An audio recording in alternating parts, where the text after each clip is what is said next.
तो hello friends, welcome back to public education Ramkaran channel में आप लोग का दिल खोल कर स्वागत है। तो दोस्तों, कैसे हैं आप लोग? कैसी चल रही है आप लोगों की पढ़ाई? उम्मीद करते हैं सब कुछ अच्छे से चल रही होगी। और हम लोग का जो प्रैक्टिस सेट है बहुत ही शानदार तरीके से चल रहा है। और हम लोग आगे ही ऐसे करते चले जाएंगे। हम लोगों ने कल का प्रैक्टिस सेशन जो है वह किया था, तो वह क्या हुआ था कि उसमें बहुत इजी इजी प्रश्न थे, लेकिन हर एक शिफ्ट में आसान नहीं होता है। और हर एक शिफ्ट को हम देखा जाए तो मतलब अलग अलग लेवल के जो प्रश्न होते हैं वो होते हैं, ठीक है। तो आज का जो है बहुत महत्वपूर्ण प्रश्न है और बहुत अच्छे अच्छे लेवल के प्रश्न हैं। वो अलग अलग शिफ्ट में पूछा जाता है। तो ये जो शिफ्ट का है जो पेपर, ये बहुत हार्डनेस है, मतलब कह दें कि मतलब बहुत अच्छे लेवल का प्रश्न है।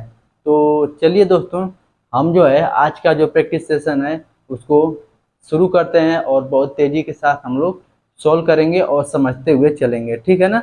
तो चलिए सभी दोस्त आज के प्रश्नों को करने के लिए तैयार हो जाइए, ठीक है। आज का जो पहला प्रश्न है उसको सभी दोस्त पढ़ेंगे और सभी का एक एक क्वेश्चन बहुत ध्यान से देखना जरूरी है। और बहुत ध्यान से पढ़ेंगे पहले प्रश्न को, क्या कह रहा है पहला प्रश्न, ठीक है। तो चलिए दोस्त पढ़ते हैं पहले प्रश्न को। क्या कह रहा है कि जब एक तार को वर्गाकार रूप में मोड़ा जाता है तो वह 484 सेंटीमीटर स्क्वायर का क्षेत्रफल घेरता है। यदि इसे वृत्त के आकार में मोड़ा जाए तो उस वृत्त का क्षेत्रफल क्या होगा। तो इसको कैसे सोल्व करेंगे, तो सबसे पहले देखेंगे क्या होगा कि सबसे पहले हम एक वर्ग बनाएंगे और देखेंगे क्या कह रहा है, ठीक है। तो ये मैंने एक वर्ग बना लिया और कह रहा है कि उसका जो क्षेत्रफल है वह कितना है, 484 है। कितना है दोस्तों, 484 है। यदि हम भुजा निकालें तो भुजा कितना आ जाएगा, तो आपका जवाब होगा कितना, 22 सेंटीमीटर। कितना आएगा, 22 सेंटीमीटर, ठीक है ना दोस्तों। तो 22 सेंटीमीटर है। यदि इसे वृत्त के आकार में मोड़ा जाए तो सबसे पहले हम इसका परिमाप निकालेंगे। वर्ग का परिमाप क्या होता है, 4a होता है, ठीक है। यहाँ पर 4 का गुणा यदि 22 में करेंगे a का मान रख के, तो हमारा जो परिमाप आ गया पेरीमीटर वह कितना आ गया, 28 सेंटीमीटर। कितना आ गया, 88 सेंटीमीटर, ठीक है। अब यहाँ से कह रहा है कि यदि इसे वृत्त के आकार में मोड़ा जाए तो इस इस तार की लंबाई को क्या कर रहा है, एक वृत्त के आकार में मोड़ दिया जा रहा है। और कह रहा है कि इसकी जो परिधि होगी वह उसके बराबर होगी। इसकी परिधि कितनी होती है, तो वृत्त की परिधि कितनी होती है दोस्तों, 2πr होती है। और इसका यह किसके बराबर हो जाएगा, यह वर्ग के परिमाप के बराबर हो जाएगा, ठीक है। यहाँ से हम मान निकालेंगे कितना, 2 गुणे पाई का मान लिखेंगे 22/7।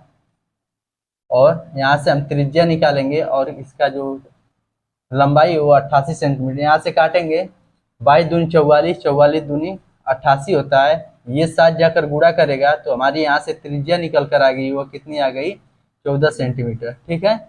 यहाँ से हमारी त्रिज्या निकल कर आ गई कितनी, 14 सेंटीमीटर। अब यहाँ से बताना है कि उस वृत्त का क्षेत्रफल क्या होगा। तो आप बताइए वृत्त का क्षेत्रफल क्या होता है, कितना होता है दोस्तों, πr² होता है, ठीक है। अब यहाँ से रखेंगे पाई का मान कितना रखेंगे, 22/7 गुणे आर कितना है, 14। फिर 2 बार लिखेंगे क्योंकि r² है। 7 दूनी कितना होता है, 14। और यहाँ से देखेंगे 14 दूनी 28, ये 14 दूनी 28 होता है। 22 में यदि गुणा करेंगे तो कितना आ जाएगा, कितना आ जाएगा, 600, कितना आ जाएगा, 616, 616 सेंटीमीटर स्क्वायर इसका आंसर हो जाएगा, ठीक है ना दोस्तों। तो इस वृत्त का क्षेत्रफल हमें कितना निकल कर आ गया, 616 आ गया, ठीक है। तो चलिए इस क्वेश्चन का आंसर जो हो जाता है वह ऑप्शन नंबर सी करेक्ट है। आगे बढ़ते हैं अगले प्रश्न की ओर। सभी दोस्त पढ़ेंगे अगले प्रश्न को। उम्मीद करते हैं ये समझ में आया होगा। अगले प्रश्न को सभी दोस्त पढ़ेंगे। क्या कह रहा है अगला प्रश्न, क्वेश्चन नंबर 2 को सभी दोस्त पढ़ेंगे। तो चलिए पढ़ते हैं क्वेश्चन नंबर 2 को। क्या कह रहा है क्वेश्चन नंबर 2, कह रहा है कि 9 सेंटीमीटर त्रिज्या वाले धातु के एक गोले को पिघलाकर या पिघलाया जाता है और 4.8 सेंटीमीटर त्रिज्या वाले आधार के शंकु में ढाला जाता है। तो उस शंकु की ऊंचाई में दशमलव के एक स्थान बाद हमें बताना है, तो वह ज्ञात करना है कि इसकी ऊंचाई क्या होगी। तो शंकु की ऊंचाई हमें बताना है, ठीक है। तो सबसे पहले हम बता दें कि कोई भी चीज एक चीज से दूसरी चीज में कन्वर्ट किया जाता है, अर्थात एक 3D फिगर से दूसरी 3D फिगर में कन्वर्ट किया जाता है, तो उन दोनों का जो आयतन होगा वह बराबर हो जाएगा। तो सबसे पहले देखेंगे कि गोले को पिघलाया जाता है, गोले का आयतन क्या होता है, गोले का आयतन क्या होगा। तो सबसे पहले देखेंगे गोले, जो गोला होगा उसका आयतन क्या होगा।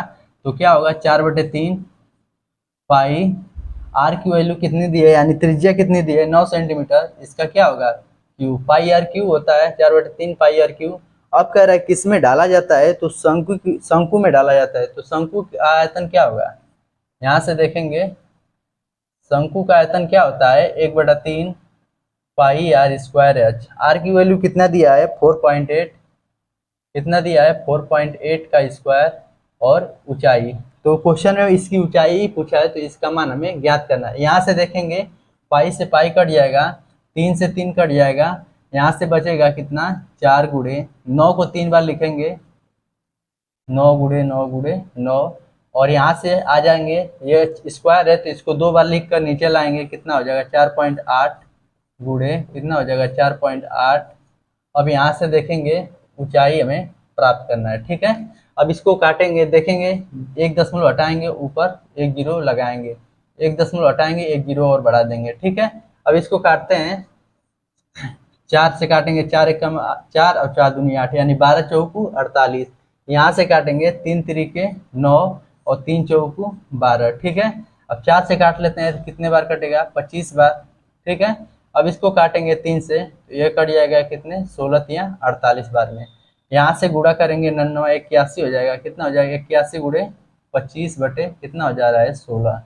अब इसको गुणा कर लेते हैं, 25 से कम कितना होता है 25 हासिल 2, और 25 बटे 200 यानी 200 कितना हो जा रहा है 2।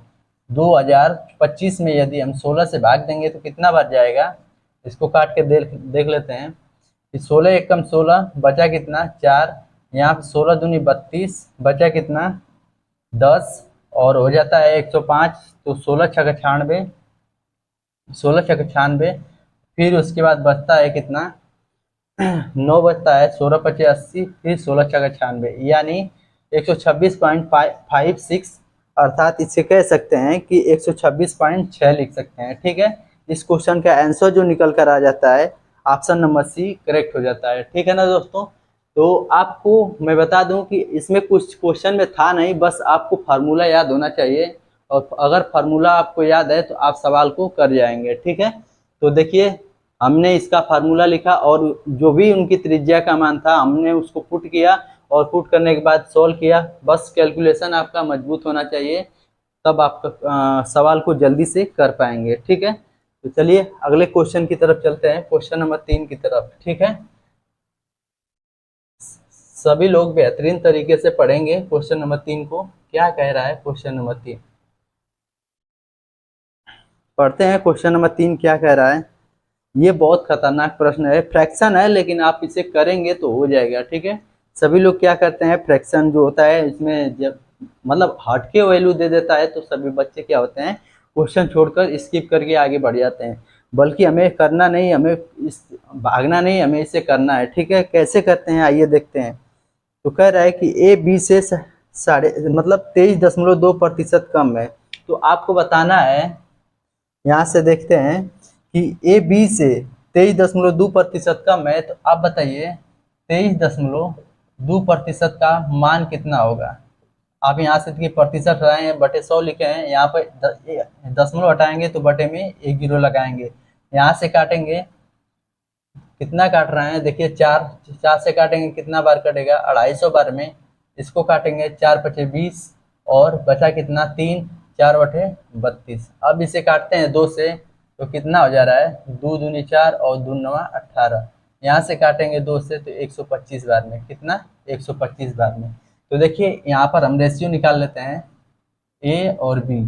कह रहा है कि ए बी से 23.2% कम है, तो देखिए 125 में से कितना कम है, तो 29 कम है। हमें कितना होना चाहिए ए को, तो तो देखिए 125 में से 29 घटाएंगे तो कितना बचता है, 96। कितना बचता है, 96 बचता है। कितने में से, 125 में से। ए जो है 20 से 29 कम है, ठीक है। अब देखिए कह रहा है क्वेश्चन में कि बी सी से 25% अधिक है। अब देखिए जो बी है वो 80 से कितना, 25%। तो 25% का फ्रैक्शन क्या होगा, 1/4। यानी जो बी है वो 80 से 25% क्या है, अधिक है। तो देखिए 4 से यह कितना है, 5। 4 से वैल्यू कितनी हो जा रही है, 5 हो जा रही है। जो बी है वो 80 से क्या है, अधिक है। फिर आगे कह रहा है कि डी ए से 33 सही 1/3% अधिक है। तो आप बताइए 33 सही 1/3% का मान क्या होगा, तो कितना होगा, 1/3। ठीक है। अब यहाँ से बोल रहा है कि डी जो है ए से 3% अधिक है। 33 सही 1/3% अधिक है। तो यहाँ से देखिए ए जो है, ए डी जो है ए से इतना अधिक है, यानी 3 से 4 है। ठीक है। अब यहाँ से हम करेंगे क्या, सभी दोस्त ध्यान से देखेंगे, इनके पड़ोसियों को भर देंगे। देखिए यहाँ पर भरेंगे 125 इसके सामने, फिर यहाँ से इसके सामने भरेंगे 3, फिर इसके सामने 3, फिर इसके बाद इसको क्या करते हैं, इसके सामने भरते हैं 5, फिर इसके सामने 96 को और इसके सामने 5 को। ठीक है। अब यहाँ से भरने के बाद हम क्या करेंगे, सबसे पहले यहाँ से ध्यान से देखेंगे, जो वैल्यू कट रही है उसको काट लेंगे। ठीक है। तो देखिए कैसे काटते हैं, इस 5 से, इस 5 से, इस 5 से और इसमें 5 से। तो कितने, 5 दूनी 10 और 5 बचे 25, यानी 25 बचे 125। तो 5 से काटे, ये कट के आ गया। ठीक है। अब देखिए कौन सी वैल्यू कट रही है, देखिए 3 कट रही है, 3 3। यहाँ से काटेंगे तो कितने बार में, 32 बार में। ठीक है। अब यहाँ से हमें नहीं लग रहा है कि और कुछ कट रहा है। अब यहाँ से सीधे सीधे ए बी सी डी का वैल्यू ज्ञात कर लेते हैं। तो देखिए 32 चौकू कितना होता है, 128। 32 चौकू कितना होता है, 128 होता है। और ये उत्तर का आ जाएगा कितना, 96। और ये आ जाएगा कितना, 125। ठीक है। और ये आ जाएगा कितना, 25 चौकू कितना हो जाता है, 100। अब हमें क्या करना है, ऑप्शन के माध्यम से हमें क्या करना है, ऑप्शन के माध्यम से हमें क्या करना है, वैल्यू सही करना है, जो आंसर है ऑप्शन के माध्यम से निकालना है। तो देखिए यहाँ से क्या कह रहा है कि सी डी से 28% कम है। क्वेश्चन ध्यान से पढ़िए, ठीक है, और उत्तर बताइए। कह रहा है कि सी जो है वह डी से 28% कम है। कितने लोगों क्या होगा, देखेंगे 28% कम है तो 28% मार कर चले जाएंगे। अरे नहीं यार, ऐसे नहीं करना है, आपको परसेंटेज में बताना है, ये तो मात्रा में है। ठीक है। इसको निकालने के लिए आपको क्या करना होगा, सबसे पहले 28 लिखेंगे। किससे कम है, तो कह रहा है कि डी से कम है। क्या बोलेंगे, डी से कम है। कह रहा है कि हाँ डी से कम है, तो डी की वैल्यू कितना है, 128। और प्रतिशत निकालने के लिए क्या करेंगे, 100 से गुणा। अब यहाँ से काटेंगे तो देखेंगे कितना आ रहा है, 4 तिहाई 12 और 4 दूनी 8। यहाँ से काटेंगे 4 सत्ते 28, इसको काटेंगे 4 बटे 32, इसको काटेंगे 25। 25 सत्ते कितना होता है, 175। 8 से भाग देंगे, 8 दूनी 16 और बचा कितना, 1। 8 एकम 8, मतलब 21 पॉइंट कुछ प्रतिशत जा रहा है, इतना कम है। ठीक है। तो इस क्वेश्चन का जवाब ए गलत हो जाता है। ऑप्शन नंबर ए क्या होता है, गलत हो जाता है। अब चलते हैं ऑप्शन नंबर बी की तरफ। ठीक है। क्या कह रहा है ऑप्शन नंबर बी, ऐसे हमें निकालना है। ठीक है। ऑप्शन नंबर बी कह रहा है कि डी बी से 2.4% अधिक है। कितना अधिक है, 2.4% अधिक है। ठीक है। तो सबसे देखिए क्या करेंगे, यहाँ से जो डी है वह बी से, डी जो है वह बी से कितना अधिक है, 2.4। तो देखिए यहाँ से कितना अधिक है, वह कितना अधिक है, 3। किससे, बी से कह रहा है, तो बी कितना है, 125। ठीक है। और प्रतिशत निकालने के लिए क्या करेंगे, 100 से गुणा करेंगे। यहाँ से देखेंगे 25 पचे 125, 25 चौकू 100। यहाँ से गुणा करेंगे तो 4 तिहाई कितना होता है, 12 और 5 से भाग देंगे तो यहाँ से आएगा 5 दूनी 10, बचा कितना 2, 5 चौकू 20। तो यहाँ से देखिए ये तो अधिक ही है, 125 से 128 जा रहा है तो कितना है, 3 अधिक है। तो हमारा आंसर कितना निकल कर आ रहा है, 2.4%। तो कह रहा है क्वेश्चन में कि बी जो है, डी जो है वह बी से 2.4% अधिक है। तो इस क्वेश्चन का सही ऑप्शन यहाँ पर भी मैच कर रहा है और हमारा आंसर निकल के आया है कितना, 2.4। तो इस प्रकार से क्वेश्चन को क्या करना है, सोल्व करना है। ठीक है ना दोस्तों। तो क्वेश्चन नंबर 3 का ऑप्शन नंबर बी सही हो जाता है। तो इस प्रकार से सोल्व करेंगे, उम्मीद करते हैं समझ में आया होगा। अगले प्रश्न को सोल्व करेंगे, सभी दोस्त पढ़ेंगे। बहुत अच्छे तरीके से हम लोगों ने इसको कवर किया।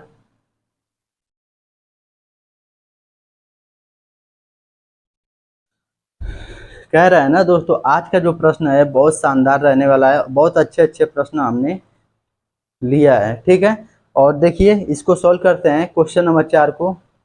सभी दोस्त पढ़ेंगे क्वेश्चन नंबर 4 क्या कह रहा है। तो पढ़िए, पाइप ए कितने हैं, पाइप ए और बी एक पूरे भरे हुए टैंक को क्रमशः 20 घंटे और 30 घंटे में खाली कर सकते हैं, ठीक है। जबकि अकेले पाइप सी खाली टैंक को 8 घंटे में भर सकता है। तो पाइप ए बी सी एक साथ खोले जाते हैं तो टैंक को भरने में, नहीं, टैंक के बाद 75% भर जाएगा। तो टैंक को 75% भर कर क्या करना है, भरवाना है तीनों से, ठीक है। तो देखिए क्या करते हैं, कितने लोग हैं, 3 लोग हैं। सबसे पहले देखेंगे ए क्या करने वाला है, ए और बी क्या कर रहे हैं, दोनों खाली करने वाले हैं। क्या है, दोनों खाली करने वाले टैंक हैं। पहला जो है वह 20 कितना ले रहा है, 20 घंटे। पहला जो है खाली करने में 20 घंटे, और दूसरा जो टैंक है वह खाली करने में कितना ले रहा है, 30 घंटे। और जो तीसरा नल है सी है, वह क्या कर रहा है दोस्तों, 8 घंटे में टैंक को भर दे रहा है। तो देखिए जो तीसरा है वह भरने वाला है, ठीक है। तो यहाँ से देखेंगे कितने घंटे में भर दे रहा है, 8 घंटे में। अब इन घंटों से कटने वाली कोई संख्या हम ढूंढेंगे, ठीक है। अन्यथा इसका मतलब है कि इन तीनों से कटने वाली संख्या मतलब कौन सा एलसीएम होगा। तो 30, 20 और 8 का एलसीएम क्या होगा, तो हमारा जवाब होगा कितना, 120। 120 ऐसी संख्या है जो तीनों से कटेंगी, ठीक है। अब यहाँ से हम इसकी क्षमता निकालते हैं। क्षमता कैसे निकालेंगे, भाग देकर। तो 20 छक्का कितना होता है, 120, और 30 छक्का 30 चौकू 120 यानी 4। यहाँ से करेंगे तो 8 15 बटे कितना होता है, 120। अब यहाँ से देखेंगे कि ए जो है 1 घंटे में 6 लीटर पानी बाहर निकाल रहा है, ठीक है। कितने लीटर, 6 लीटर पानी बाहर निकाल रहा है। और जो बी है 1 घंटे में 4 लीटर पानी बाहर निकाल रहा है। लेकिन जो सी है 1 घंटे में 15 लीटर पानी अंदर डाल रहा है, ठीक है। तो देखिए 6 4 10 लीटर, तो ये क्या कर रहे हैं, 10 लीटर तो ये निकाल रहे हैं, लेकिन डाल कितना रहा है, 15 लीटर। तो कितना टंकी में पानी जा रहा है, 5 लीटर, ठीक है। क्षमता तीनों, यदि तीनों को एक साथ खोला जाए, ए प्लस बी प्लस सी को, यानी ये निकालने वाले हैं, ठीक है। और यदि तीनों को हम एक साथ खोलें तो 1 घंटे में जो पानी पहुंच रहा है वो कितना जा रहा है, 5 लीटर। और कह रहा है क्वेश्चन में कि टंक जो है वो 75% भर जाना चाहिए। तो बताइए 120 का यदि हम 75% निकालते हैं तो कितना आएगा। यहाँ से काटेंगे 25 चौक 100 और 25 तिया 75, यहाँ से काटेंगे 4 तिहाई 12 यानी 30 में, यहाँ से गुणा करेंगे तो 30 तिहाई कितना होता है, 90। यानी हमारा जो टैंक होना चाहिए वह 90 लीटर का होना चाहिए। अब तीनों से भरवाना है तो देखिए 90 को हम तीनों नल यदि खोल देते हैं, 90 लीटर टैंक को भरने में इसे कितना समय लगेगा, तो 5 से भाग दे देंगे तो कितना लगेगा, 18 पचे कितना होता है, 90। तो 18 घंटे का समय लगेगा, ठीक है। इस क्वेश्चन का जो आंसर निकल कर आ जाता है, कितना आ जाता है दोस्तों, 18 घंटे। तो ऑप्शन नंबर सी करेक्ट है, ठीक है। तो चलिए आगे बढ़ते हैं, उम्मीद करते हैं समझ में आ गया होगा। चलिए बहुत शानदार तरीके से देख लिया हम लोगों ने, अच्छा प्रश्न था, इजी था। पढ़ेंगे सभी दोस्त अगले प्रश्न को। क्वेश्चन नंबर 5 क्या कह रहा है, क्वेश्चन नंबर 5 को सभी दोस्त पढ़ेंगे, क्या कह रहा है क्वेश्चन नंबर 5। ये क्वेश्चन बहुत शानदार प्रश्न रहने वाला है। इस क्वेश्चन को सभी दोस्त पढ़ेंगे। सबसे पहले हम क्या करते हैं, सभी दोस्तों को बोल रहा हूँ कि सभी दोस्त इस क्वेश्चन को ध्यान से देखेंगे, ठीक है ना। तो देखिए सबसे पहले हम लिख लेते हैं a प्लस बी माइनस सी, ठीक है। फिर क्या लिखा है, रेशियो कितना लिया है, b प्लस सी माइनस ए, ठीक है। फिर लिया हुआ है रेशियो a प्लस सी, क्या लिया है, a प्लस सी माइनस कितना लिया हुआ है, b लिया हुआ है। और इक्वल टू रेशियो हमारा दिया हुआ है कितना, 4 रेशियो 5 कितना दिया है 9। ठीक है, इसको सभी दोस्त देखेंगे कैसे इसको सोल्व करते हैं। ठीक है, तो देखिए सबसे पहले क्या करना होता है, सबसे पहले हमें क्या करना है कि ए और बी और सी रेशियो का मान निकाल लेना है। ठीक है, ए बी सी का मान निकाल लेना है। तो इसको ए और बी और सी का मान निकालने के लिए हमें क्या करना होगा, सबसे पहले हम क्या करेंगे, इन सभी को जोड़ लेंगे। क्या करेंगे, इन सभी को जोड़ लेंगे। तो जोड़ेंगे दोस्तों, कैसे जोड़ते हैं, यहाँ से देखिए ए की वैल्यू निकालते हैं, यहाँ से देखिए -a और +a। ठीक है, ये सभी को जोड़ेंगे तो क्या होगा, ये +a हो जाएगा, ये माइनस हो जाएगा। तो +a से -a खत्म हो जाएगा, तो बचेगा क्या, केवल a बचेगा। क्या बचेगा, केवल a बचेगा। ठीक है, अब यहाँ से देखते हैं b को निकालते हैं। तो यहाँ से देखिए +b, ये भी +b और यहाँ पर -b। तो -b से +b कट जाएगा, तो केवल बचेगा कितना, b बचेगा। कितना बचेगा, b। अब देखिए c को निकालते हैं, ये -c है, ये +c है। तो +c से -c कट जाएगा, तो बचेगा क्या, केवल +c। ठीक है, तो c। अब तीनों का रेशियो हमें निकल गया a, b और c का। ठीक है, अब इनका योग करते हैं, इनके मानों का, तो कितना आएगा, 9 5 14, 4 कितना होता है, 18। 18 के मान लेते हैं। ठीक है, अब भैया कहेंगे कुछ के क्यों माने हैं, क्यों के का मान तो दिया नहीं है। तो दोस्तों मैथ में जो रेशियो होता है उसमें क्या होता है, जो कांस्टेंट होते हैं वो के मानना होता है। ठीक है, तो देखिए 18 के हो जाता है। अब दोस्तों हम क्या करेंगे, a + b का मान निकाल सकते हैं, इसको योग कर देते हैं। ठीक है, अब बताइए a + b का मान निकाल सकते हैं, तो देखिए कैसे निकालेंगे, यहाँ से a + b लिख देंगे और ये जो +c है ना, इधर जाकर -c हो जाएगा। तो हो जाएगा कितना, 18 के -c।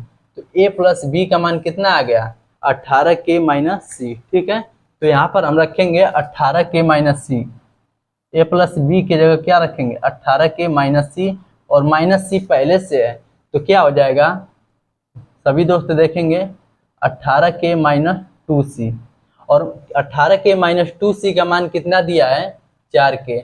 इसको सभी को के में दर्शाएंगे, कितना, 4 के। कितना दिया हुआ है, 4 के। ठीक है, अब इसको क्या करेंगे, 18 के को उधर भेजेंगे। ठीक है, या तो उसको इधर लेते चले या इसको उधर।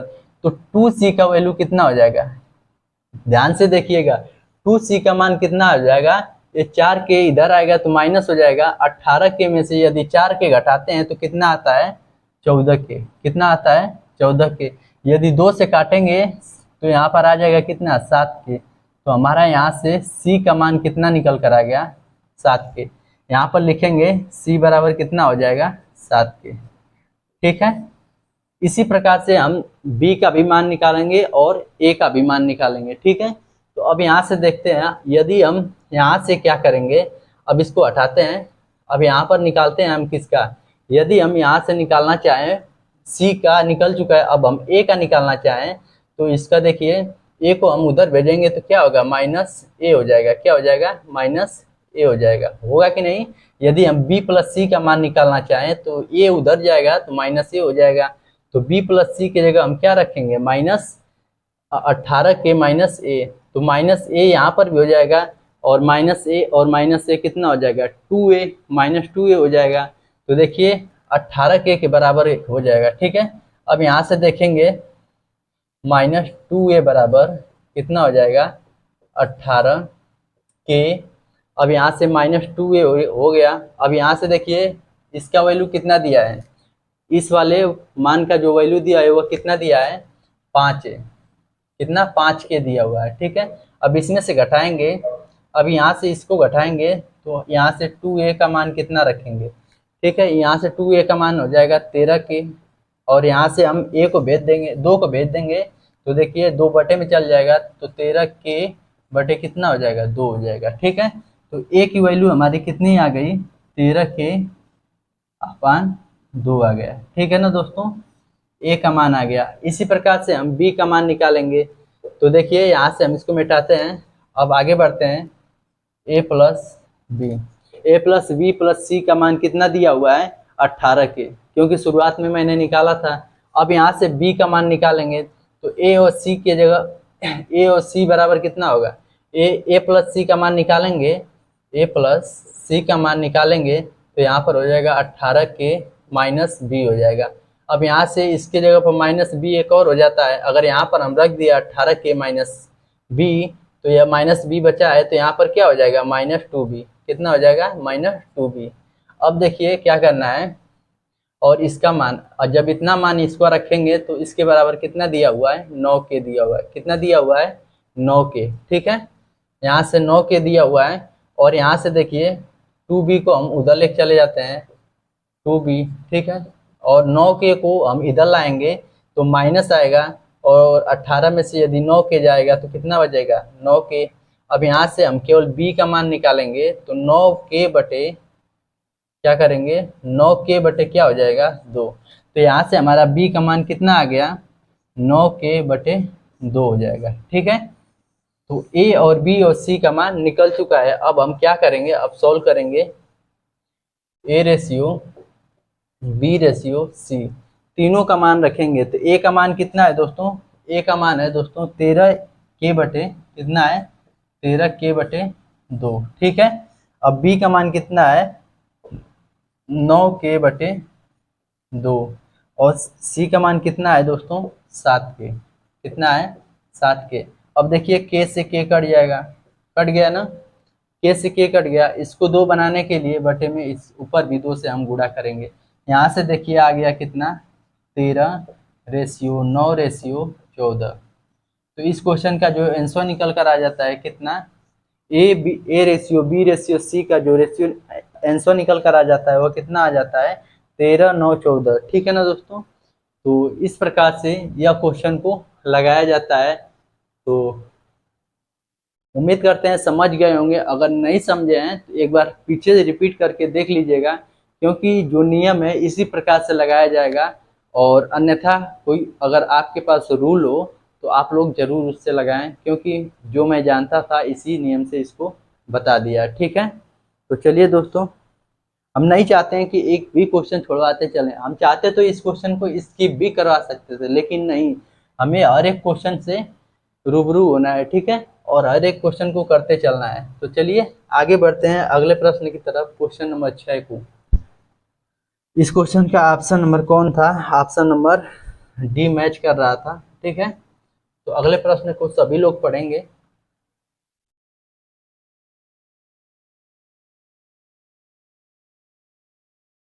चलिए क्वेश्चन नंबर 6 की तरफ, क्वेश्चन नंबर 6 को पढ़ रहे हैं। क्या कह रहा है, ये अच्छा प्रश्न है, इजी प्रश्न है, ठीक है। कह रहा है कि एक विभाजन क्रिया में भाजक भागफल का 12 गुना और शेषफल का कितना है 6 गुना है, ठीक है। यदि शेषफल 42 है तो भाज्य क्या होगा। दोस्तों आपको बताना है कि भाज्य बराबर होता क्या है। आपको बताना है कि भाज्य बराबर होता क्या है। तो भाज्य बराबर होता है दोस्तों भाजक, क्या होगा भाजक गुणे भागफल, क्या होगा भागफल प्लस क्या होता है शेषफल होता है, ठीक है, शेषफल होता है, ठीक है। अब यहाँ से हमें करना क्या है, कह रहा है कि जो शेषफल है वह कितना दिया हुआ है 42 दिया हुआ है। कितना दिया है दोस्तों 42 दिया हुआ है, ठीक है। और कह रहा है कि इसी का 6 गुना भाजक है। क्वेश्चन को ध्यान से पढ़िएगा। एक विभाजन क्रिया में भाजक भागफल का 12 गुना है और भाजक जो है वो शेषफल का 6 गुना है। तो इसका 6 गुना लिखेंगे तो 6 दूनी कितना हो जाएगा 6 दूनी 12 और 6 चौको 24, एक हासिल कितना हो जाएगा 25। कितना हो जा रहा है 252 हो जा रहा है। और जो भागफल है इसका जो है 12 गुना है, ठीक है। तो 12 गुना बनाने के लिए इसको क्या करना होगा 12 से भाग देना होगा। तो 12 दूनी 24 और 12 एकम 12। तो समझ में आया ना दोस्तों। ये जो है अगर इसका 12 गुना निकालना है तो भाग देना जरूरी है, ठीक है। तो यहाँ से 21 से यदि 12 बार गुणा करेंगे तो कितना हो जाएगा 212। तो यहाँ से देखिए शेषफल का कितना हो गया 6 गुना और भागफल का कितना हो गया 21 गुना। अब यहाँ से क्या करेंगे हम गुणा करेंगे, ठीक है। अब यहाँ से हम गुणा करते हैं 21 का 252 में। तो यहाँ से करेंगे 21 दूनी कितना होता है 42, ठीक है। बचा हासिल कितना 4 और 21 बचे 105 और 4 कितना हो गया 109, हासिल कितना बचा 10, ठीक है। और 21 दूनी 42, 42 10 कितना होता है 52। कितना होता है दोस्तों 52 होता है। अब यहाँ से क्या करेंगे, हम इस 42 को जोड़ेंगे। ठीक है, अब 42 को जोड़ते हैं तो यहाँ से हो जाता है 4, और यहाँ से 9 4 13, और यहाँ से 2 1 3, और ये 5। तो 5300, जो 5324 निकल कर आ गया, इस क्वेश्चन का क्या हो गया, आंसर हो गया। तो क्वेश्चन में पूछा है कि भाज्य क्या होगा, तो हमारा भाज्य कितना होगा दोस्तों, तो 5334 हो जाएगा। तो दोस्तों उम्मीद करते हैं यह क्वेश्चन समझ में आ गया होगा। अगर दोस्तों क्वेश्चन समझ में आ रहा है तो वीडियो को प्लीज़ लाइक कर दीजिए, और चैनल पे नए हैं तो चैनल को प्लीज़ सब्सक्राइब कर दीजिए, और ज़्यादा से ज़्यादा शेयर करने का काम करिए। ठीक है, देखिए दोस्तों आप लोग सपोर्ट करिए, तब भी हम हमारा जो ध्यान है और केंद्रित होगा, और अच्छे से हम इस चीज़ को कर पाएंगे, और करेंगे तो हमें भी अच्छा लगेगा। ठीक है, तो उम्मीद करते हैं आप लोग ज़रूर करेंगे हमारा सपोर्ट। तो सपोर्ट केवल ज़रूरत है, तो सपोर्ट की ज़रूरत है, शुरुआती टाइम है। ठीक है ना दोस्तों, आपकी ज़रूरत है हमें। चलिए, तो सभी दोस्त पढ़ेंगे, क्वेश्चन नंबर 7 की तरफ बढ़ते हैं, और क्वेश्चन नंबर 7 को सभी दोस्त पढ़ेंगे। ठीक है ना, तो पढ़िए को क्या कह रहा है क्वेश्चन नंबर 7। अच्छा प्रश्न है। इस क्वेश्चन को जो कर गया है ना दोस्तों, वो समझ जाइए कि उसका जो तैयारी है बहुत अच्छे लेवल पे है। ठीक है, इसमें एक ट्रिक है, और उसे जो समझ रहा है, अगर उसको जो पकड़ लेगा तो वो सवाल को अच्छे से कर जाएगा। तो सभी दोस्त पढ़ेंगे इसको, और इसको सॉल्व करने की कोशिश करेंगे। ठीक है, तो चलिए पढ़िएगा क्वेश्चन नंबर 7 को क्या कह रहा है। क्वेश्चन नंबर 7,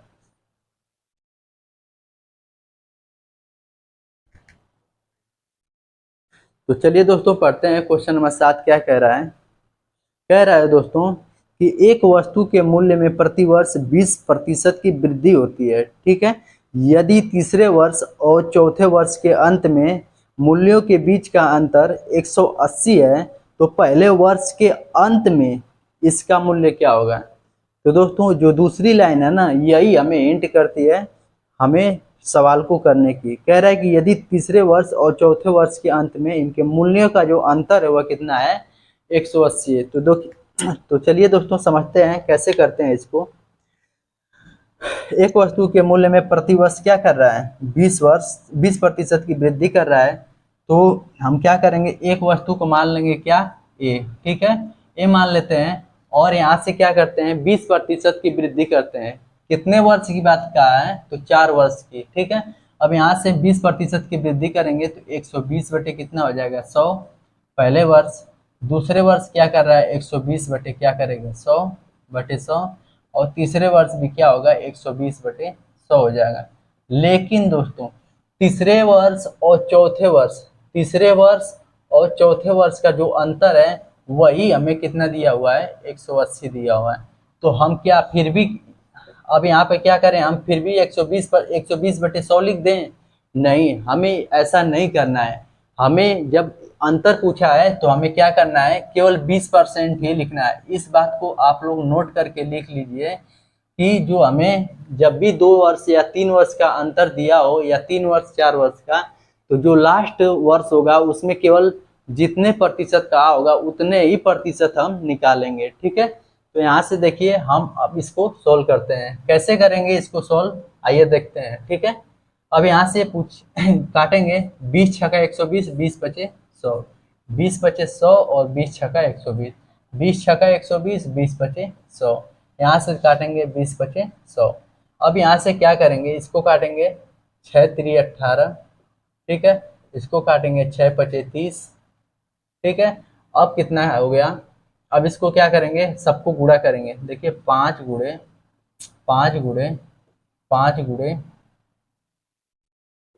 5 गुणे 5, ये कहाँ से इतना 5 आ गया, तो दोस्तों ये 5 है ना इधर, इसको इधर लेके चला गया, और ए बराबर हम मान निकाल रहे हैं। ठीक है, और ऊपर एक 6 है, बटे में 6 आ जाएगा। अब कह रहा है कि बाद की संख्या ज्ञात करना है, बाद का मूल्य ज्ञात करना है। तो पहले वर्ष के अंत में बाद का मूल्य ज्ञात करना है। तो 20% का फ्रैक्शन जो हो गया, 120% का फ्रैक्शन कितना हुआ था, 6/5, कितना हुआ था, 6/5। इसको बाद का निकालने के लिए अंतिम, तो इसको क्या करना होगा, 5/6 करना होगा, और 5/6 से हम क्या करेंगे, गुणा भाग दे देंगे, तो 5/6, और 6/6 को क्या करेंगे, ऊपर लेके चले जाएंगे। तो ठीक है ना, इतना समझ में आया कि नहीं? अगर नहीं आया तो बताइए दोस्तों। यहाँ पर क्या करेंगे, यदि हम 20% का 20% 120% जो अधिक है वृद्धि की गई है, तो 120% का जो फ्रैक्शन निकालेंगे कितना आएगा, 5/6, 6/5 आएगा। ठीक है, 120/100 करेंगे तो 6/5 आएगा। अब यहाँ से क्या होगा, जब बात का पूछेगा तो हम क्या करेंगे, इसको पलट देंगे। इसको पलटने के बाद आएगा कितना, 5/6। और इसमें क्या करेंगे, पूरी संख्या में हम क्या करेंगे, 5/6 से भाग देंगे तो 6 में आएगा, ऊपर जाकर गुणा कर देगा। ठीक है, अब इस यहाँ से देखेंगे 6 से 6 कट जा रहा है, इस 5 से 5 कट जाएगा। यदि 5 को हम 4 बार गुणा करें, 5×5 = 25, बचे 125, बचे कितना हो जाएगा, 625। कितना हो जा रहा है, 625। इस क्वेश्चन का जो आंसर निकल कर आ जाता है दोस्तों, कितना आता है, 625। ऑप्शन नंबर सी करेक्ट हो जाता है। ठीक है दोस्तों, तो दोस्तों ऐसे प्रश्नों को आप लोग जरूर नोट करिएगा। और ये क्वेश्चन जो है बार बार पेपर में आ रहा है। ठीक है, तो इस क्वेश्चन को हम क्या इम्पोर्टेंट भी बना सकते हैं। ठीक है, इम्पोर्टेंट हम बना सकते हैं, इसको आप नोट कर लीजिएगा और इसे फिर से सॉल्व करने का प्रयास करिएगा। ठीक है, तो चलिए आगे बढ़ते हैं अगले प्रश्न की तरफ। अगले प्रश्न को सॉल्व करेंगे, सभी दोस्त पढ़ेंगे अगले प्रश्न को। क्या कह रहा है अगला प्रश्न, क्वेश्चन नंबर 8 को पढ़ते हैं। ठीक है, तो चलिए दोस्तों क्वेश्चन नंबर 8 को पढ़िएगा।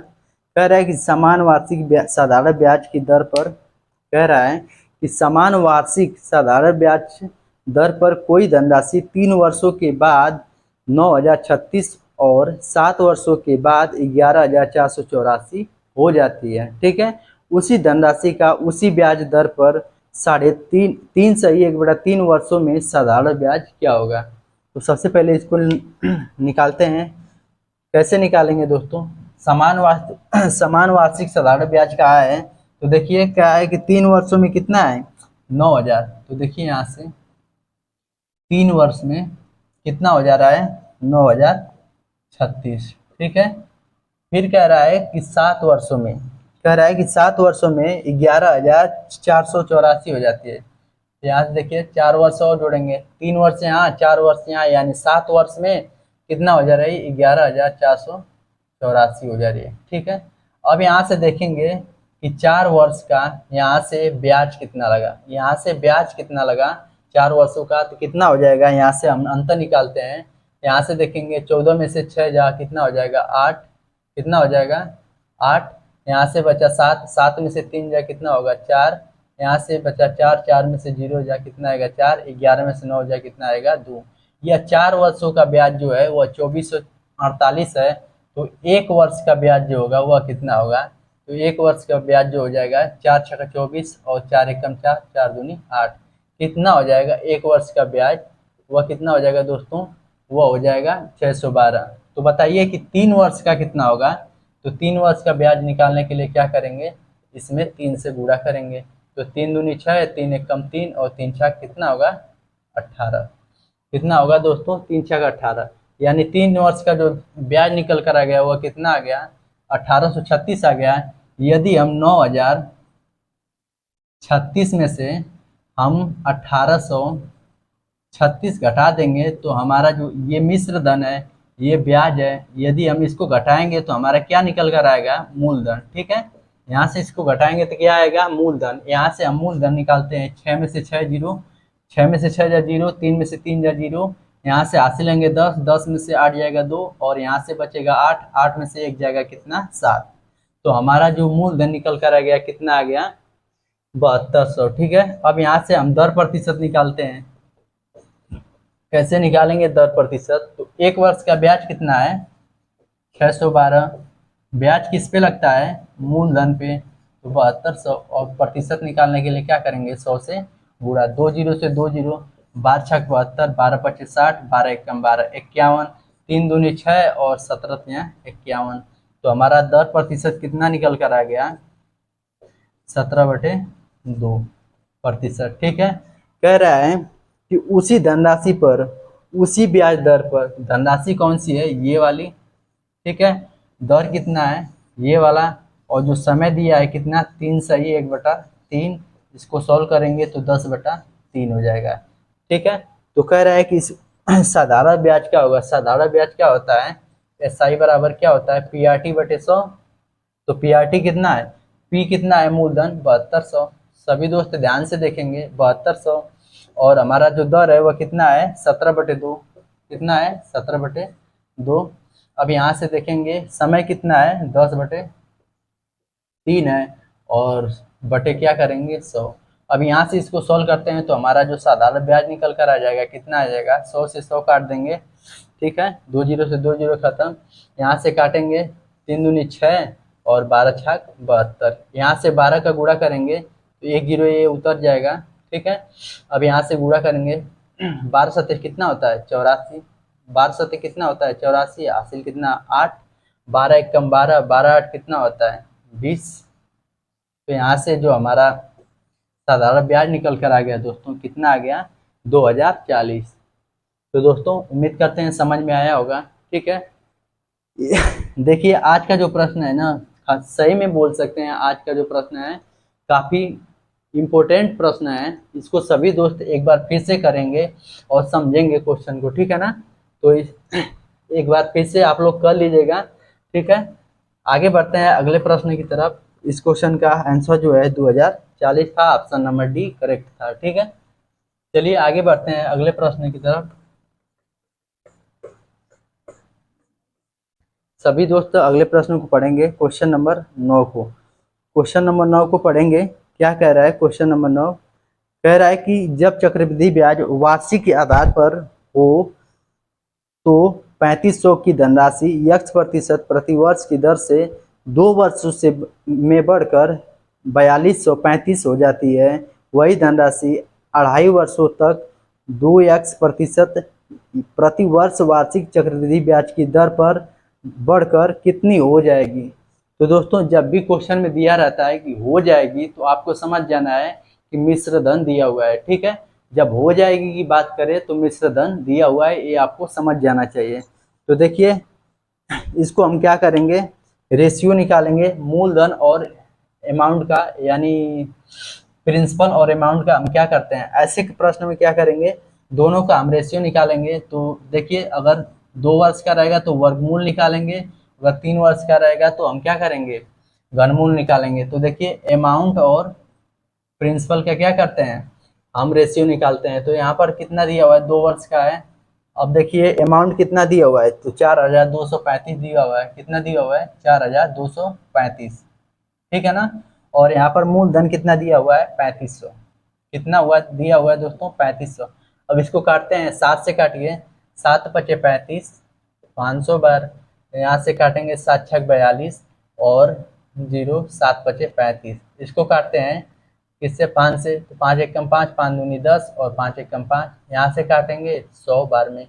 ठीक है, अब इसको देखते हैं, यहाँ से हमारा जो निकल कर आता है 11/10 आ जाता है। देखिए 10 से राशि कितनी हो जाती है 11 हो जाती है, यानी एक बढ़ जाता है किसके ऊपर 10 के ऊपर, तो 100 पर कितना है। तो यहाँ पर देखिए दर प्रतिशत या x% या दर प्रतिशत कह सकते हैं। ठीक है, तो कितना आ गया यहाँ पर 10%। ठीक है, इस बात को ध्यान रखिएगा। ठीक, या तो दर प्रतिशत कह सकते हैं या उसको जो प्रतिशत में मान निकला है यक्स का भी मान कह सकते हैं। तो हमारा यहाँ पर दर निकल कर आएगा कितना आ गया 10%। ठीक है, अब यहाँ से समझेंगे आगे। कह रहा है कि वही धनराशि 2.5 वर्ष में, क्या बोलेंगे 2.5 वर्षों में 2x%। तो यहाँ से देखिए 2x% की बात किया है, तो x% का मान कितना है 10। तो यहाँ पर 10 रखेंगे और 2 का गुणा करेंगे, यानी हमें जो दर निकालने की बात कर रहा है वह कितना कर रहा है 20%। 20% निकालने की बात कर रहा है। ठीक है, अब यहाँ से समझेंगे कितने वर्ष की बात कहा है 3 वर्ष की। ठीक है, मतलब 2.5 वर्ष की बात कहा है। तो देखिए 20% पहले वर्ष तो क्या होगा 20% लगेगा, दूसरे वर्ष भी क्या होगा 20% लगेगा, लेकिन तीसरे वर्ष क्या है, बात तो 2.5 वर्ष की है, तो 2 वर्ष तो 20% लगेगा, लेकिन तीसरे वर्ष क्या होगा 10% लगेगा। तो यहाँ से समझेंगे कि 20% का फ्रैक्शन क्या होगा, तो कहेंगे 1/5। क्या बोलेंगे 20% का फ्रैक्शन क्या होगा 1/5। अब यहाँ से देखेंगे राशि जो है वह 5 से कितना हो जा रही है, 6। दूसरे वर्ष क्या होगा, राशि जो है 5 से कितना हो जाएगी, 6 हो जाएगी। लेकिन 10% का फ्रैक्शन क्या होता है, 1/10। और तीसरे तीसरे वर्ष जो है वह 10 से क्या हो जाएगी, 11। अब यहाँ से हम गुणा करेंगे तो 5×5 = 25, यानी राशि जो है 250 हो गई। और बढ़कर कितना हो जा रही है, यहाँ से गुणा करेंगे 11 छा का कितना होगा, 66। 6 का गुणा करेंगे 6×6 = 36, और 6×6 = 36 दिन कितना होता है, 39। तो देखिए राशि 250 से कितना हो जा रही है, 396 हो जा रही है। ठीक है, तो देखिए इसकी वैल्यू पहले दे रखी है 250 की। 250 की वैल्यू कितना दी रखी है क्वेश्चन में, 3500। कितना दिया है धन, वह 3500 दिया है। तो एक का कितना होगा, 1 0 से 1 0 काटेंगे, 25 1 कम 25 और 25 चौको 100। एक का मान 14, तो इतने का मान कितना, तो इसका गुणा करेंगे। देख, तो सभी दोस्त यहाँ से अब देखेंगे, यहाँ से गुणा करेंगे, 14 छक कितना होता है, 84। हासिल कितना हो गया, 8। 14 नमा 126, 126 में 8 जोड़ेंगे 134 हो जाएगा। हासिल कितना हो जाएगा, 13। और 14 यहाँ 42, और 42 में 13 जोड़ेंगे कितना हो जाएगा, 55। यानी 5544 हमारी क्या निकल कर आ जाती है, मिश्र धन। तो 2.5 वर्षों में हमारा जो मिश्र धन निकल कर आ जाता है, कितना आ जाता है दोस्तों, वह आ जाता है 5544। ठीक है, इस क्वेश्चन का आंसर जो हो जाता है 5544 हो जाता है। ठीक है, ऑप्शन नंबर कौन सा मैच कर रहा है, ऑप्शन नंबर बी मैच कर रहा है। ठीक है, तो चलिए सभी दोस्त बढ़ेंगे अगले प्रश्न की तरफ। अगला जो प्रश्न है क्वेश्चन नंबर 10 है, और सभी दोस्त लगाएंगे इसको, क्या कह रहा है क्वेश्चन नंबर 10। काफी अच्छे प्रश्न है, और सभी दोस्त इसको करेंगे फिर से, क्योंकि प्रयास करेंगे, प्रैक्टिस करेंगे, तभी आप क्वेश्चन को अच्छे से कर पाएंगे। ठीक है, क्योंकि समय नहीं है, दिल्ली पुलिस को टारगेट रखते हुए आप लोग अच्छे अच्छे लेवल को किए रहेंगे, तो आप अच्छे से वहां पर जाकर कर पाएंगे। केवल जरूरत है तो प्रैक्टिस की। ठीक है, तो चलिए पढ़ते हैं। 10 संख्याओं का औसत कितना है, 68.5 है। पहली 4 संख्याओं का औसत तथा अंतिम 7 संख्याओं का औसत 63.5 और 72 है। यदि चौथी संख्या को निकाल दिया जाए तो शेष संख्याओं का औसत क्या होगा। तो दोस्तों ऐसे प्रश्न बार बार पूछे जाते हैं। ठीक है, ये प्रश्न बहुत काफी इंपॉर्टेंट है। कभी दो दो संख्या निकाला जाता है, कभी एक संख्या निकाल देता है। तो ऐसे जब पूछ देता है तो निकालना कैसे है उसको देखिए। ठीक है, कैसे लगाएंगे इसको, तो देखिए कह रहा है कि 10 संख्याओं का औसत कितना है, 68.5। यहाँ से देखेंगे गुणा करेंगे तो योग निकालेंगे, कितना आ जाएगा, 68.5 में यदि हम गुणा करेंगे तो कितना आ जाएगा, 685। ठीक है, इनका योग कितना निकल कर आ गया, तो 685 आ गया। अब देखते हैं, कह रहा है पहली 4 संख्याओं का जो औसत है वह 63.5 है। कितना है, 4 संख्याओं का औसत जो है वह कितना है, 63.5 है। यहाँ से गुणा करेंगे, 4 × 20, दशमलव लगा देंगे, एक अंक पे है तो 4 × 12, और 12 2 कितना हो जाएगा, 14, क्योंकि 2 हासिल था। फिर उसके बाद 4 × 24 1 कितना हो जाएगा, 25। ठीक है, यहाँ से निकल कर आ गया 4 संख्याओं का योग कितना हो गया, 254। अब कह रहा है कि अंतिम 7 संख्याओं का जो औसत है वह कितना है, 72 है। तो अंतिम 7 संख्याओं का जो औसत है वह कितना है, 72 है। यहाँ से हम गुणा करेंगे, इनका योग कितना आएगा, 7 दूनी 14।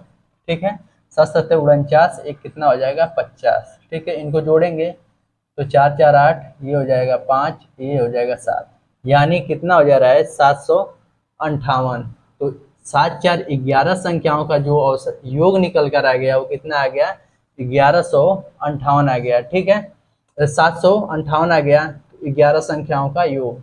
अब हमें क्या करना है कि 10 संख्याओं को योग को यदि हम घटा देते हैं तो जो हमारा फालतू है, जो हमारा अधिक है, उनकी संख्या या उनका योग निकल कर आ जाएगा। तो देखिए कितना है, 10 संख्याओं का योग कितना है, 685 है। कितना है, 685। इसको हम घटाते हैं तो 8 में से यदि 5 घटाएंगे तो कितना आएगा, 3। यहाँ से देखिए 15 में से यदि हम 8 घटाते हैं तो कितना आता है, 7। यहाँ से 6 बचेगा, कुछ नहीं बचेगा। तो देखिए जो अधिक निकल कर आ गया वह 73 आ गया। तो सभी दोस्त पढ़ेंगे, कह रहा है क्वेश्चन में यदि चौथी संख्या को निकाल दिया जाए। यहाँ से देखिए शुरुआत में गिनेंगे चौथी संख्या इधर से भी काउंट होगा, और अंतिम से लेंगे तो वहां से शुरू करेंगे तब भी हमारा क्या होगा, चौथी संख्या काउंट होगा। यानी एक ही संख्या जो चौथी है वह 2 बार काउंट हुई है। कितने बार काउंट हुई है, 2 बार काउंट हुई है, तो वही हमारा ये एडवांस में है, इसको 1 को घटाएंगे। तो बताइए 10 संख्याओं का जो योग था वो कितना था, 685, और जो एक्स्ट्रा है इसमें से 1 को घटा लेंगे तो कितना घटाएंगे, 73। तो हमारा बचेगा कितना, 9 संख्याओं का जो योग है वो कितना बचेगा। तो देखिए 5 में से 3 जाएगा कितना, 2, यहाँ से 8 में से 7 घटाएंगे 1, कितना आ गया, 612। तो 9 संख्याओं का योग इतना आ गया, तो इनका औसत कितना होगा। तो औसत निकालने के लिए हम क्या करेंगे, 9 से भाग देंगे, तो 9 छक्का 54 हो जाएगा, बचा कितना, 7, और यहाँ से हम भाग देंगे, हो जाएगा 72। तो 9 बटे कितना हो गया, 72। यदि 612 में 9 से भाग देंगे तो हमारा औसत निकल कर आ जाएगा कितना, 68 आ जाएगा। इस क्वेश्चन का आंसर हो जाएगा 68। ठीक है दोस्तों, उम्मीद करते हैं समझ में आ गया होगा। यदि आपको लग रहा है दोस्तों कि हम आपके लिए मेहनत कर रहे हैं, तो प्लीज़ एक बार वीडियो को शेयर कर दीजिए और एक बार लाइक कर दीजिए, और चैनल पे नए हैं तो ज़रूर सब्सक्राइब करिए। ठीक है, चलिए बढ़ते हैं सभी दोस्त आगे अगले प्रश्न पे। सभी दोस्त पढ़ेंगे क्वेश्चन नंबर 11 को। क्या कह रहा है क्वेश्चन नंबर 11, कह रहा है कि जब किसी वस्तु को 355 में बेचा जाता है तो 29% की क्या होती है, हानि होती है। ठीक है, 21% लाभ प्राप्त करने के लिए उस वस्तु को कितने रुपए में बेचना होगा। काफ़ी इजी प्रश्न है, हम लोगों ने ऐसे प्रश्न कई प्रैक्टिस सेट में कर चुके हैं। यदि इसके पीछे वाले जो 6 प्रैक्टिस सेट हम लोगों ने किया है, आप लोगों में से कोई भी नहीं देखा है तो आप लोग उसे जरूर जाकर देखें। वहाँ से अगर करते आएंगे तो आप लोग को विश्वास दिलाता हूँ कि आप लोग इस प्रश्न को आसानी से कर जाएंगे। ठीक है, तो सभी दोस्त देखेंगे क्वेश्चन नंबर 11 को। कह रहा है कि जब किसी वस्तु को 355 में बेचा जाता है तो 29% की हानि होती है। ठीक है, तो देखिए 100 में से यदि हम 29% घटाएंगे तो कितना होगा, तो 71% आ जाएगा। कितना आ जाएगा, 71%। यदि 29% की हानि पे बेचता है तो देता कितना है, 71% में। ठीक है, और वास्तविक जो प्राइस है वो कितनी है, 355 रुपये। कितना है, 355 रुपये। तो 71% में देगा तो 355 रुपये में, तो बताइए 1% का मान कितना होगा। तो बताइए 355 बटे कितना हो जाएगा, 71। तो बताइए 100 का मान कितना होगा, 100% का। यहाँ से काटेंगे, कितने बार में कटेगा, 5 बार में। 71 पचे 355 होता है। अब यहाँ से हमारी जो राशि निकल कर आ गई, कितनी आ गई, 500। ठीक है, कितनी आ गई, 500। और कह रहा है कि 21% लाभ प्राप्त करने के लिए उस वस्तु को कितने में बेचना होगा। तो बताइए इस पर हम 21% लाभ निकालेंगे, तो यानी 121 बटे कितना हो जाएगा, 100। 2 जीरो से 2 जीरो, 5 से गुणा करेंगे तो 5 एकम 5, 5 दूनी 10, 80 लेख, 5 एकम 5 1 6। यानी इस वस्तु को 605 में बेच देगा तो हमारा इस पे क्या होगा, 21% लाभ प्राप्त होगा। ठीक है, तो इस वस्तु का जो विक्रय मूल्य आ गया, कितना आ गया, 605 रुपये। उम्मीद करते हैं समझ गए होंगे। ऑप्शन नंबर ए इसका मैच कर रहा है। ठीक है, आगे बढ़ते हैं, अगले प्रश्नों को पढ़िएगा। क्वेश्चन नंबर 12, सभी दोस्त पढ़ेंगे क्वेश्चन नंबर 12 को। क्या कह रहा है, कह रहा है क्वेश्चन नंबर 12, एक वस्तु का अंकित मूल्य उसके लागत मूल्य से 45% अधिक अंकित किया गया है। यदि उस वस्तु को बेचकर 16% लाभ अर्जित किया जाता है तो उसके अंकित मूल्य पर दी गई छूट का प्रतिशत क्या होगा। तो देखिए यहाँ पर क्रय मूल्य जो सीपी है, क्रय मूल्य वो कितना है, 100 है। इस पे क्या कर रहा है, 45% अधिक अंकित कर रहा है। ठीक है, कितना प्रतिशत, 45%। 100 का 45% निकालेंगे तो कितना होगा, 45 होगा। एमआरपी जो हो जाएगा, जो मार्क प्राइस हो जाएगा, वह कितना हो जाएगा, 145, क्योंकि 45 अधिक कर रहा है। ठीक है, अब कह रहा है क्वेश्चन में, यदि उस वस्तु को बेचकर 16% का लाभ अर्जित किया जाए तो लाभ किस पे होगा, क्रय मूल्य पे। तो 16% का यदि लाभ हमें निकालना है तो 100 का 16% कितना होगा, 16, और 16 को हम बेचेंगे, इसमें जोड़ देंगे तो कितना हो जाएगा, 116%। कितना हो जाएगा, 116। ठीक है, अब कह रहा है कि उसके अंकित मूल्य पर दी गई छूट प्रतिशत। तो देखिए 145 को चीज को 116 में बेच रहा है तो कितने की छूट दे रहा है। तो आपका जवाब कितना होगा, 15 में से 6 जाए कितना, 9, यहाँ से बचा 3, 3 में से 1 जाएगा कितना, 2। कितने की छूट दे रहा है, 29 की। तो कितने के ऊपर छूट दे रहा है, देखिए 29 का छूट दे रहा है, ठीक है। किसके ऊपर दिया जा रहा है, तो आपका जवाब होगा एमआरपी पे। मार्क प्राइस जो है 145 रुपये, इस पर छूट दे रहा है। और तो 100 पे कितना है, तो बताइए 100 पे कितना है, तो बताइए 29 पचे कितना होता है 145, 5 से काटेंगे 20 बार, यानी इस क्वेश्चन का जो आंसर निकल कर आ जाता है कितना आता है 20%, ठीक है। इस पर छूट कितनी दी गई होगी, तो 20% दी गई होगी। इस क्वेश्चन का आंसर 20% हो जाता है। ऑप्शन नंबर सी करेक्ट है, ठीक है। चलिए आगे बढ़ते हैं, उम्मीद करते हैं समझ गए होंगे सभी लोग। सभी दोस्त पढ़ेंगे क्वेश्चन नंबर 13 को, और 13 को सभी दोस्त लगाएंगे। क्या कह रहा है, कह रहा है कि सुमित ने 80 संतरे 8.5 रुपये 8.5 रुपये प्रति संतरा की दर से खरीदे, ठीक है। उसने उसका 25% भाग 10 रुपये प्रति संतरा और शेष 33 सही 1/3% भाग 9 रुपये प्रति संतरा की दर से बेच दिया। समग्र लाभ 20% अर्जित करने के लिए उसे शेष संतरों को प्रति संतरा किस दर से बेचना होगा या बेचना चाहिए। तो इसको कैसे सोल्व करेंगे, तो आइए देखिए समझते हैं कैसे लगाते हैं इसको। तो सबसे पहले क्या करिए कि जितने में खरीद रहा है टोटल पैसा निकाल लीजिए। 80 संतरा है, कितना है दोस्तों 80 संतरा है, कितना है 80 संतरा है। उसको एक संतरे का दाम कितना है 8.5 पैसे, ठीक है। 8 रुपये 5 पैसे एक का दाम है, तो 80 का कितना होगा, हम इसका योग निकालेंगे। यहाँ से गुणा करेंगे तो 0 को पहले उतार लेंगे, फिर दशमलव लगा देंगे, एक अंक पे दशमलव है। अब 8 का गुणा करेंगे 5 में, 8 पचे कितना होता है 40, हासिल कितना बचा 4, 8 64 और 4 कितना हो गया 68। यानी टोटल 80 संतरे को खरीद कर लाया हुआ कितने में 680 रुपये में, कितने में 680 रुपये में यह क्या किया खरीदा, ठीक है। अब देखिए क्या कह रहा है कि उसका 25% भाग। आप बताइए कि 80 का 25% निकालेंगे यानी 25%, तो क्या होगा 1/4 हो जाएगा, कितना होगा 1/4। इसको हम काटेंगे तो 20 आ जाएगा, कितना आ जाएगा 20 आ जाएगा। तो बताइए कि 20 संतरे को वह किस रेट से बेच रहा है, क्या बोलेंगे 20 संतरे को वह किस रेट से बेच रहा है, तो 10 की रेट से बेच रहा है। यदि हम 10 में गुणा करेंगे 20 का तो कितना आ जाएगा 200 रुपये, कितना आ जाएगा 200 रुपये। फिर कह रहा है और शेष संतरे को, 20 संतरे तो बेच चुका है 80 में से, तो बचा कितना अभी 60 संतरे।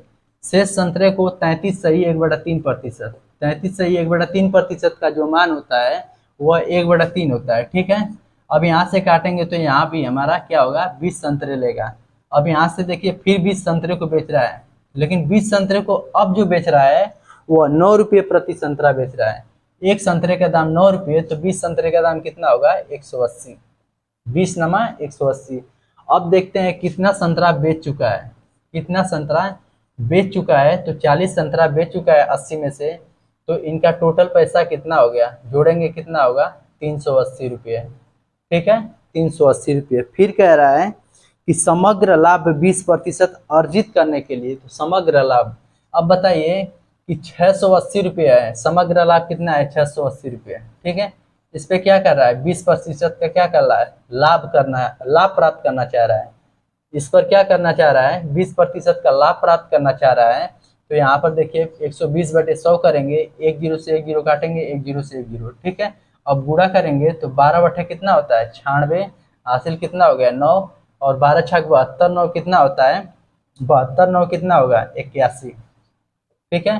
816 रुपये इसका क्या हो जाएगा, 20% लाभ पर बेचेगा तो 816 रुपये का बेच देगा, ठीक है।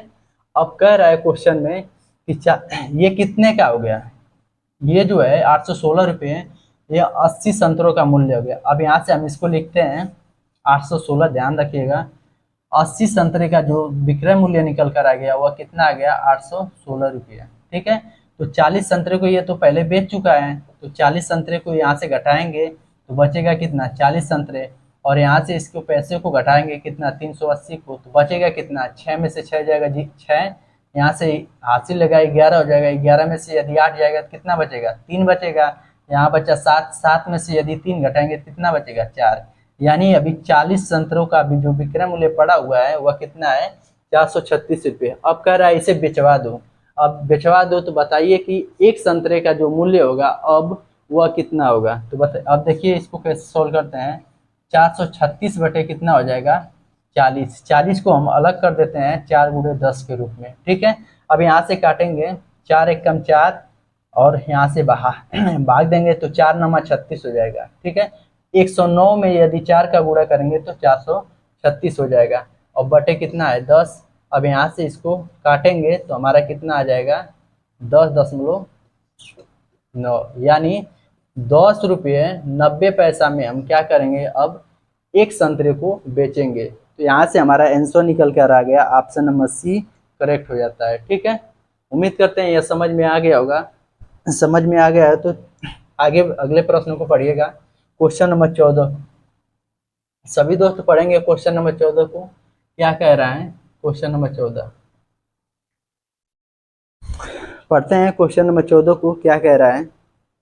कह रहा है कि जब 5542 अर्थात 5542 और 5755 और 6181 को बड़ी से बड़ी संख्या यक्ष से भाग दिया जाए तो प्रत्येक दशा में समान शेषफल प्राप्त होता है। तो यक्ष का मान के बीचों का अंतर बताना है। किसके बीच में जो मान आएगा वह किनके बीच में आएगा वो आपको बताना है, ठीक है।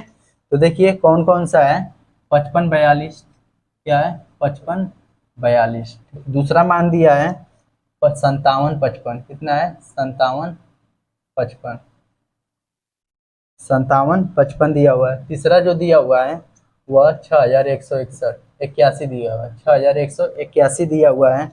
तो कह रहा है कि बड़ी संख्या। सबसे पहले जब ऐसा मान दिया होगा तो आपको क्या करना है इनका अंतर निकाल लेना है। क्या करना है अंतर निकालना है।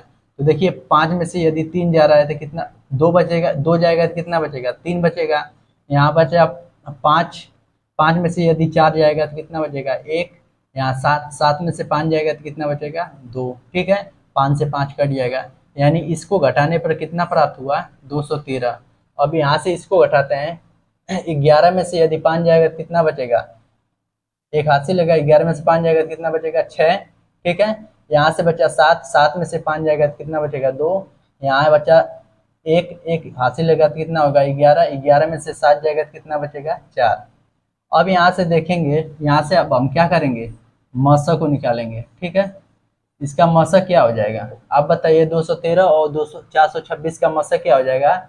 तो इसका ये दुगुना है तो हमारा मसा जो हो जाएगा 213 हो जाएगा। कितना हो जाएगा 213।